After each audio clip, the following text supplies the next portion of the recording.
ചെയ്യുന്ന കാര്യങ്ങളൊക്കെ ഞാൻ പറയും. അപ്പൊ അമ്മ അത് ഞാൻ പറഞ്ഞ കാര്യങ്ങൾ. ഹായ്, സോ ഞാൻ എന്നും രാവിലെ 4:30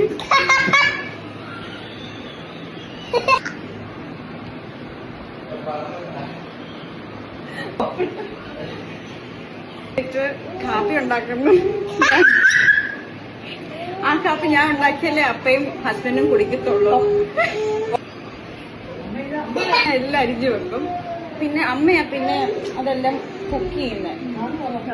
അതെ, പിന്നെ രാവിലത്തെ പരിപാടി പാപ്പ. പിന്നെ ഞാൻ എല്ലാം കറിയെല്ലാം മിക്സ് ചെയ്ത് കഴിയുമ്പോഴത്തേക്ക് അമ്മ ഉപ്പുണ്ടോ എന്ന് നോക്കാൻ വേണ്ടി ടേസ്റ്റ് ചെയ്യാൻ വേണ്ടിയിട്ട് വരും. ഉണ്ണിയപ്പം ഞാൻ കഴിഞ്ഞ ദിവസം ഉണ്ടാക്കിയില്ലേ, ഉണ്ണിയപ്പം ഒക്കെ ഞാൻ ഉണ്ടാക്കി. പിന്നെ നമ്മൾ വെളിയിലത്തെ ഫുഡ് ഓർഡർ ചെയ്യാറേ ഇല്ല, എല്ലാം വീട്ടിൽ തുണി കഴുകും. പിന്നെ കൂടും തുണി ഞാൻ കല്ലത്തിന് തേച്ച് കഴുകും.